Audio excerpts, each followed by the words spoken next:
에스라 7장 1절에서 10절 말씀입니다. 이 일 후에 바사왕 아닥사스다가 왕위에 있을 때에 에스라라 하는 자가 있으니라. 그는 스라야의 아들이요 아사랴의 손자요 힐기야의 정손이요.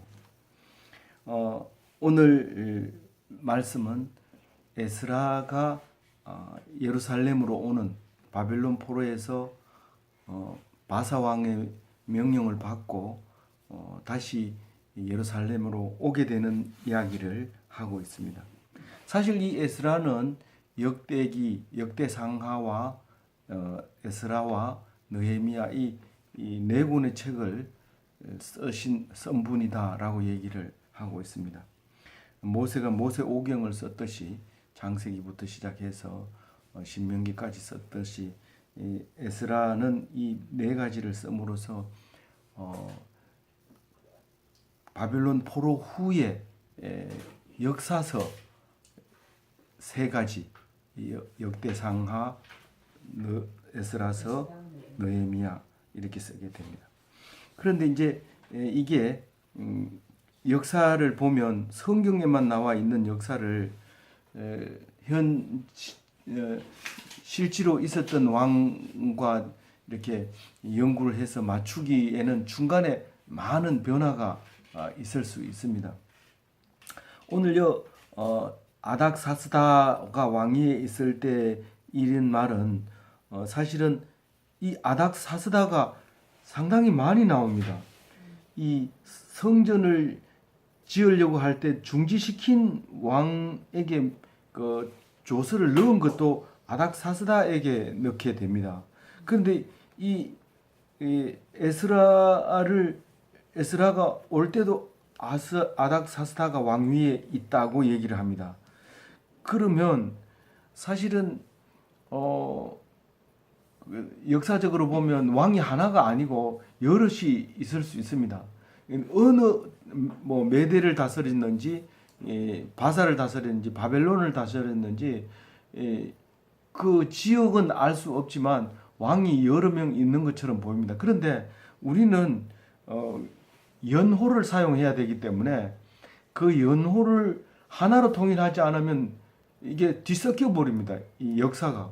그래서 연호를 하나의 일렬로 세워야 다른 역사를 비교하면서 사용해야 되기 때문에 사실은 우리가 알고 있는 것은 고레스 왕하고 다리오 왕, 여기는 알지만 아닥사스다 왕이 다리오 왕 앞에 있는 거에 대해서는 잘 적응이 안 됩니다.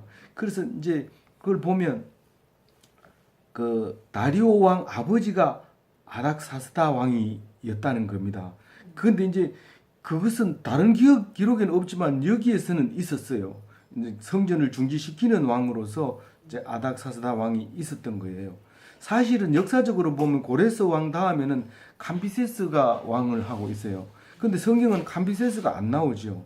근데 이 오늘 표에 보면 캄비세스는 530에서 522년까지 왕을 했다고 그랬는데 사실 캄비세스가 그 역사 기록을 보게 되면 고레스의 맏아들이고 캄비세스가 이제 동생이 하나 있었는데 캄비세스가 이집트 원정을 525년에 떠나면서 그 자기 부하에게 나라를 맡겼습니다. 그런데 이 부하가 자기 동생을 죽여버리는 거예요. 죽여버리고 이집트 원정 갔다 돌아올 때 다리오 왕을 지지하는 사람이 반란을 일으켜버리는 거예요. 그러면 이 캄비세스는 오다가 화가 나가지고 그냥 죽어버린 거예요. 들어오지도 못하고. 그래서 캄비세스는 성경에서는 이제 안 나타나지만 그 대신에 아닥사스다가 나타나는 거예요.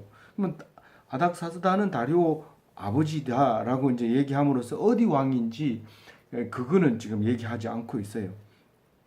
그리고 우리가 성경 읽을 때마다 그렇게 얘기하죠. 왕들이라고 쓰지 왕이라고 안 씁니다. 왕들이라고 실제로 그 아람 왕 북아수르 시대 때 앞에도 아람 왕들은 왕이 여럿입니다.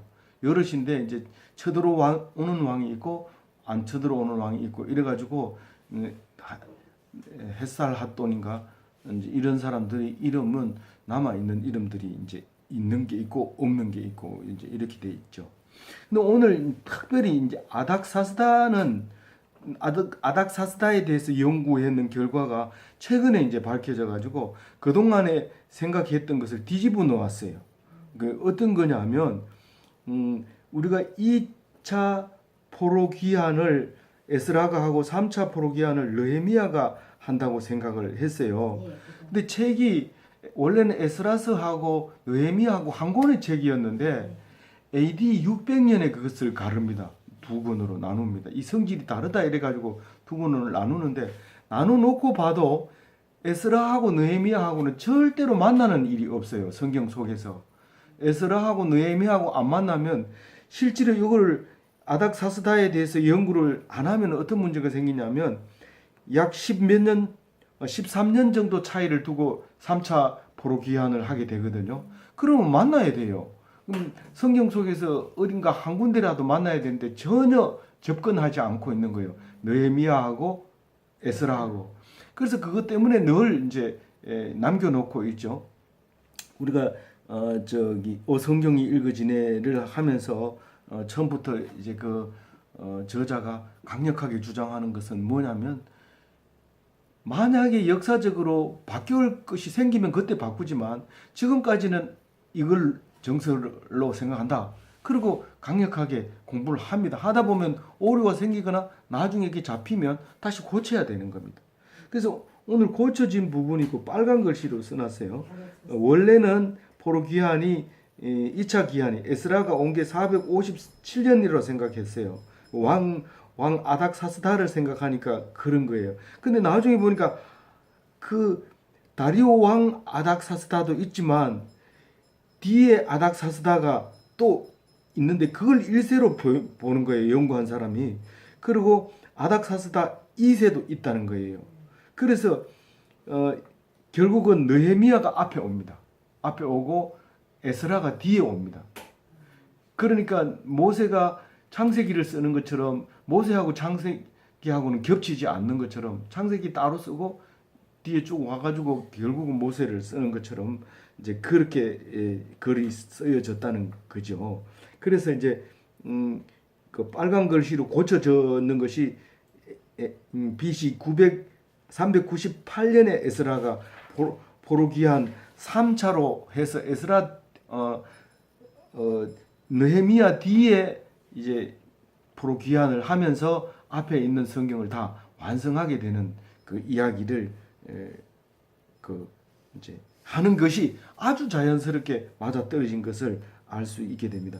그렇게 되면 아닥사스다 1세는 464년에서 435년까지 왕위를 하고 있었고 아닥사스다 그 다음에 다리우스가 하고 다리우스 다음에 아닥사스다 2세가 이제 통치를 하게 되는데 그 아닥사스다 2세의 7년에 에스라가 포로 귀환하는 걸로 2차, 3차가 바뀌어 버리는 거예요. 순서가. 그렇게 함으로써 이제 그 성경 역사 연대기를 이제 다시 수정을 하게 된다고 합니다. 그런 지금 연도는 1절의 연도는 516년이 아니라 398년으로 이제 고쳐져야 되지 않겠는가 이제 그렇게 생각합니다. 기존까지 있었던 것은 이제 그 오른쪽에 적어놓은 그대로 이제 하게 되죠. 근데 이제 아닥사스다가 왕위에 있을 때 에스라가라는 사람이 하나가 있었으니 그거 보면 이제 족보가 16대까지 나옵니다. 사실 누구의 자손이요? 제일 머리가 아론의 자손의 머리입니다. 바로 위에 스라야는 바벨론 포로로 끌려갈 때 명단에 들어 있습니다. 스라야가. 그래서 바벨론 포로로 가가지고 에스라를 낳아서 이제 돌아오는 걸로 이제 그렇게 생각을 하면 이제 될 겁니다. 아사라가 있고 힐기야가 이제 할아버지가 힐기야가 있는데 이 힐기야는 잘 알죠. 그 요시야 때에 그 율법책을 발견한 사람인데 종교 개혁을 이제 주장했던 사람. 요시야는 왕이고 그때 요시야 시절의 제사장이었어요. hilki야가. 예. 요시야 제사장이 아니고요. 왜 이 길이가 짧아서 딱 함축시키느라고 그렇게 했습니다. 오른쪽은 어차피 메모지 이게 이제 뭘 설명을 할 수는 없고 아는 사람은 알고 이런 그 정도입니다. 이게. 예. 그래서 그 다음에 아버지 이름이 살룸이고 사독은 유명하죠. 예, 사울 시대에 아주 연소한 용사였는데 나중에 이제 제사장이 됩니다. 그래서 다윗 초기에 아비아달과 같이 제사장을 해요. 그러다가 압살롬 반역 때에 이제 언약궤를 아도니아하고 이제 이제 언약궤를 아비아달하고 데리고 나오다가 도로 들어가라. 네가 나오면 어떡하냐 이렇게 해주고 들어갑니다. 그 다음에 아도니아가 또 반역하죠. 그때는 그 아비아달은 따라가다가 그냥 이제 쫓겨나서 제사장이 영원히 파면되고 계속해서 이제 사독만 제사장을 하게 됩니다. 그때 이제 솔로몬에게 기름 부은 사람이 이제 사독인데 그 사독이 이제 솔로몬 시 때는 영원히 혼자서 남아서 죽을 때까지 혼자서 제사장 직분을 하게 됩니다. 그래서 나중에 예수님 시절에는 사두개파가 이제 정권을 잡은, 다시 말해서 이제 거의 이제 고난을 잡게 되는 그였죠. 그래서 이제 엘르아살의 가문을 회복했다 이랬는데 엘르아살은 어떤 사람인데요? 엘르아살은 15대죠. 아론의 아들이죠. 나답과 아비후와 엘르아살과 이다말 네 아들이 있었는데 나답과 아비후는 다른 불을 쓰다가 죽어 버렸고 엘르아살이 이다말하고 제사장 하는데 그게 맞이잖아요. 그러니까 이제 정통을 이어가게 됐는데 그 가문이 회복시켜 준 게 사독이다. 이제 그렇게 생각하고 있는 거죠. 이제 뭐 다른 것도 좀 볼만한데 우시엘이라고 하는 11대는 우시라고 또 이제 표시를 하기도 하고요. 그다음에 14대 비느하스 유명한 사람이죠.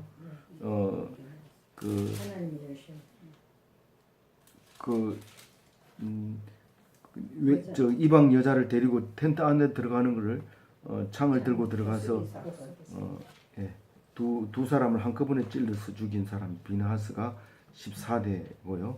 그다음에 엘르아살이고 그다음 위에 아론 모세의 형이입니다. 그래서 이제 그 지파의 그 제사장은 아론이 제일 이제 시조가 되는 거죠. 제사장 시조가 돼서 제사장을 쭉 해오는데 그 중에 에스라가 나옵니다. 에스라는 어떤 사람이라고요? 6절 같이 읽어볼게요. 이에 에스라가 바벨론에서 올라왔으니 이는 이스라엘의 하나님 여호와께서 주신 모세의 율법에 익숙한 학자로서 그의 하나님 여호와의 도우심을 입음으로 왕에게 구하는 것은 다 받은 자이더니. 에스라가 공부를 많이 했어요. 예수님은 공부 많이 했다 소리를 안 하는 이유가 하나님의 아들이었기 때문에 그래요. 그리고 공부를 해보니까 자기가 하나님 아들인 줄 알았던 거죠. 그래서 건들기만 하면 입에서 그냥 성경 얘기만 나오지 다른 얘기 안 나와요. 뭐 예수님 입에서 음담 패설이 나온다든가 농담이 나온다든가 이런 거는 한 번도 없었어요. 그게 성경에만 집착을 했기 때문에 그래요. 목수의 아들이 이 목수 짓을 안 하고 계속 성경만 보았던 거죠. 그러니까 아버지가 죽자마자 바로 사촌한테 와서 세례를 받죠. 그래서 그 하늘에서 성령이 임함으로써 말씀이 선포되기 시작을 하게 되는 겁니다. 이 바벨론에서 올라왔다 그러는데 이 지역 이름이 바벨론입니다. 거기가 아수르 지역이 있고 이제 누가 패권을 차지하느냐에 따라서 아수르 왕, 바벨론이 패권을 다루면 바벨론 왕, 그 다음에 페르시아 쪽에서 잡으면 페르시아 그런 거죠. 맨 처음에는 바벨론하고 페르시아하고 같이 왕으로 공동 왕을 하다가 느부갓네살이 죽는 바람에 페르시아 고레스가 그 아들을 물리치고 왕이 되게 되면서 너들은 이스라엘 하나님의 성전을 망가뜨렸기 때문에 그렇게 망하는 거야. 이렇게 생각을 하고 나니까 제일 먼저 해야 되는 게 성전 짓는 거다. 그렇게 생각을 하고 성전을 짓도록 제일 첫 해에 허락을 하게 되는 모습을 보게 됩니다. 근데 그 다음 왕들은 또 그런 걸 모르기 때문에 중지시켰다가 나중에 그 다음 왕이 또 그런 조서를 내렸는지 조사를 해보고 다시 제기하는 그래서 나라와 왕자를 위해서 기도해 달라고 그런 기도 제목을 주면서 부탁을 하는 이야기가 나옵니다.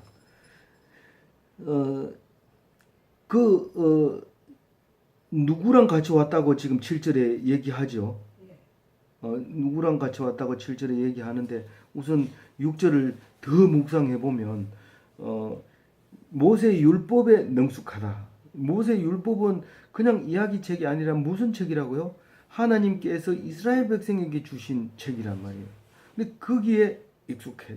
아주 능숙하게 해석이 잘 되고 막힌 게 없고 뭐든지 가르칠 수 있고 뭐 골라서 가르치는 게 아니라 그런 이제 능숙함이 익숙함이 있었던 거죠. 학자면서 여기는 제사장이라는 말을 안 했는데 한 장 뜯기면 여기 와서 배운 거예요. 저는 잘 안 쓰던 말인데 딱 한 장 뜯기면 거기에 보면 제사장이라고 얘기가 나와요. 그래서 제사장이면서 거기 뭐죠? 학자면서 그렇게 합니다. 그래서 하나님이 도움을 받아야 합니다. 받아요. 하나님의 도우심을 하나님의 도움을 입어가지고 어떤 일이 생겼어요? 어떤 일이? 왕한테 얘기만 하면 다 주는 거예요. 그러면 왕보다 좋아요, 나빠요? 왕한테 가서 얘기하면 다 해주면 왕보다 좋아요, 나빠요? 왕보다 훨씬 좋죠. 왕은 자기 빚이나 마찬가지, 뭐 가져와 이러면 가져오는 거나 마찬가지예요.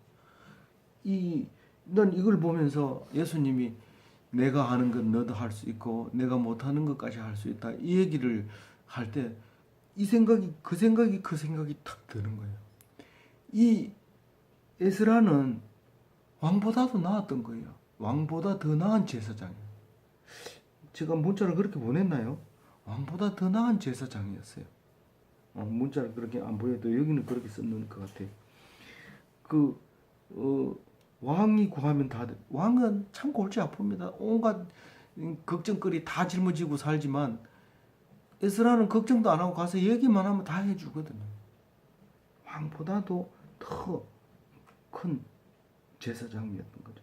그래서 우리가 왕 같은 제사장이 되라는 거예요. 사실 제사장은요 다 합니다. 뭐 원하는 거 다 할 수 있어요. 그런데 제사장 하면 제일 불편한 게 뭐예요? 죄를 못 짓는 거예요. 죄를 지으면 서로 큰 걸 잡아야 되기 때문에 아주 골치 아프거든요. 그러니까 죄를 못 짓고 다른 사람은 드러내놓고 죄를 짓고 소 잡아보고 양 잡아보고 이러면 되거든요. 근데 제사장은 그걸 못합니다. 자기 죄를 위해서 제사를 드리는 게 그 제사법에 보면 엄청 복잡합니다. 지성소로 들어가야 돼요. 그런 복잡한 일이 있기 때문에 그게 힘들어가지고도 안 지냅니다. 사람들이 보세요. 저 사람이 또 죄를 지었구나. 눈으로 보면 대부분 알잖아요. 그러니까 못 짓는 거예요. 그래서 6절을 읽을 때 무슨 생각을 해야 된다고요? 왕보다 나은 제사장이구나 이렇게 생각하고 예수님이 그렇게 말씀하셨는데 말이 맞구나 이렇게 생각하시면 돼요. 7절 한번 읽어볼게요.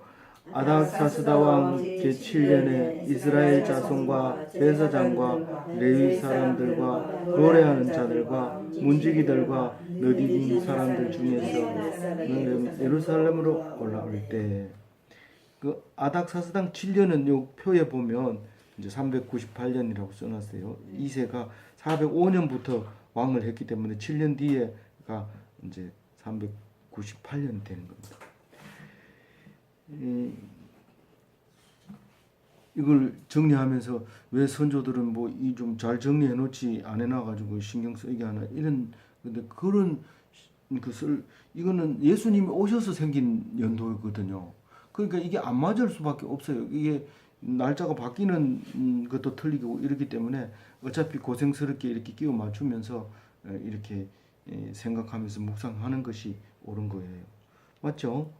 예, 오늘 때 저기 같이 올라온 사람 이름 제일 첫 번째로 이스라엘 자손, 두 번째로 제사장들, 세 번째로 레위 사람들, 그 다음에 노래하는 자 하면 누구 생각나요? 아삽 족속들이 생각나고 문지기들 그 있습니다. 그리고 느디님 사람들인데 느디님 사람들은 거기 그 성전 문지기는 전문 문지기가 있지만 느디님 사람들은 어른도 있고 아도 있고 아예 이방인인데 성전을 그 봉사하는 그러니까 이건 다른 데서는 가족 단위의 성전 노예 이렇게 표현했어요.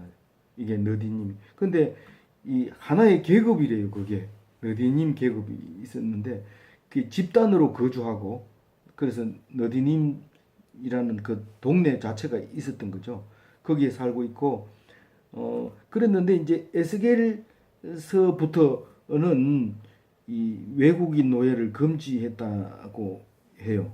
그 에스겔서에 그렇게 나오고 근데 아예 헤롯 성전 지을 때는 외부인들이 외국인 노예들이 성전에 이제 출입을 못하도록 그렇게 했답니다. 그리고 근데 예수님은 낮아져야 된다 하는 얘기를 했을 때 이 생각이 나요. 우리는 노예가 되는 거에 대해서 나쁘게 생각을 할까봐 이제 그 얘기를 하는 거죠. 이제 이게 그 예수님의 생각을 이제 불러오는 거죠. 성전에서의 봉사하는 하루가 밖에서의 전날보다 낫다 하는 그런 거죠. 그래서 이제 그 바벨론에서 유별나게 여기 온 기간을 4개월 걸린 이 기간을 설명하고 있어요. 출발할 때는 1월 1일 날 출발했어요. 예. 그 6월절에 출발했죠. 그러니까 우리도 6월절 어른들처럼 출발하자. 그렇게 해서 맞아요. 예, 첫째 달 초하루를 이게 아달월, 니산월 저기 15일이 6월절이고 1월 1일은 6월절이 아닙니다. 그 헷갈리게 하지 마세요. 그 첫째 달 초하루는 6월절이 아니고 14일이 돼야 이제 6월절이 되는 거고요. 그때부터 다섯째 달 초하루에 도착을 했으니까 5개월이 만 5개월이 걸렸는데 여기에 보면 그 하나님의 도우심이라고 그랬죠. 선한 손에 도우심을 입어. 그 항상 그 1,400km가 되는 길을 하루에 몇 킬로 갔나요? 어쨌든 그 넉 달 동안 올 때 군사가 없었다는 거예요. 그 물론 뭐 중요한 물건은 뭐 없을 수도 있지만 그 중요하고 뭐 덜 중요하고 간에 그 항상 숨어서 지나가는 사람의 물건을 훔쳐서 먹고 사는 사람도 있었죠. 그 뭐 지금도 그 우리가 그 베두인들한테 성지순례 갖다 붙들려 가지고 돈 내놓으면 풀어주고 뭐 이런 거 옛날이나 지금이나 여전히 있는 거예요. 그래서 이제 무장한 사람들 또 뭐 교통수단이나 이제 그런 것들이 좀 월등한 게 있지 않으면 보호받지 못하는 건데 이제 그거를 맨손으로 그냥 나온 거예요. 그냥 우리가 가장 하나님의 도움을 잘 받는 것은 무장하지 않는 겁니다. 무장하면 그 무기로 죽게 돼요. 그러니까 무장하지 않고 아주 불쌍히 여기는 것이 하나님의 도움을 받는 유일한 방법입니다. 이게 에스라는 그걸 알았던 것 같아요. 그 알고 그리고 다른 사람들은 그냥 명령에 복종을 했지만 이 에스라는 일곱 왕하고 일곱 방백들이 전송을 내보내면서 지극히 이제 이렇게 환송을 합니다. 그래서 그걸 받고 이제 오게 됩니다. 그래서 5달 만에 와가지고는 10절 같이 읽어보고 마칠게요. 에스라가 여호와의 율법을 연구하여 준행하며 율례와 규례를 이스라엘에게 가르치기로 결심하였었더라. 이 몇 살이 됐는지 따져보면 나이 많아요. 이 사람이. 이 아버지 때부터 시작해서 더더구나 요번에 이거를 뒤로 연도수를 뒤로 미루면서 상당히 이 연세가 많게 되는데 이렇게 많은 상태에서 하나님 말씀을 몰라서 안 된다. 이걸 해야 되겠다. 이렇게 하면 노년에 말씀 전하는 걸 시작을 합니다. 물론 모세도 40이 넘어서 시작을 80이 돼서 시작을 했지만 또 예수님은 30주 평생 나이 뒤에 끝에 가가지고 3년만 그렇게 하잖아요. 그 앞에 30년 동안 했던 얘기는 일절 안 하고 저는 그래도 뭐 어디 얘기하면 그래도 뭐 그런 다른 얘기 좀 할 수 있는데 그래 율법을 연구하고 율법을 준행하고 규례와 율례를 가르치기로 결심한 거예요. 우리가 살다가 죽을 때 말씀 가지고 죽으면 가장 행복하고 하나님이 쓰시기에 합당하다 그렇게 생각이 되십니다. 젊은 사람들 보고 성경 안 본다고 야단치지 말고 목숨 걸고 어른이 성경을 봐서 가르쳐 줘야 돼요. 연구하고 또 그거를 지키고 그리고 가르치고 이렇게 세 가지입니다. 그죠? 네. 연구하고 준행하고 가르치고 꼭 세 가지가 필요합니다. 예수님은 한 게 뭐예요? 연구는 필요 없어요. 준행, 가르침, 예. 병 고치고 가르치고 또 복음 전하고 복음이 이제 준행으로 보면 되죠. 그래서 3대 원칙이 있는 것처럼 우리에게도 이 세 가지를 꼭 지켜서 멋있는 기독교인으로 살다가 하나님 나라에 들어가서 14만 4천 명 속에 들어가시기를 주님의 이름으로 축원드립니다. 아멘.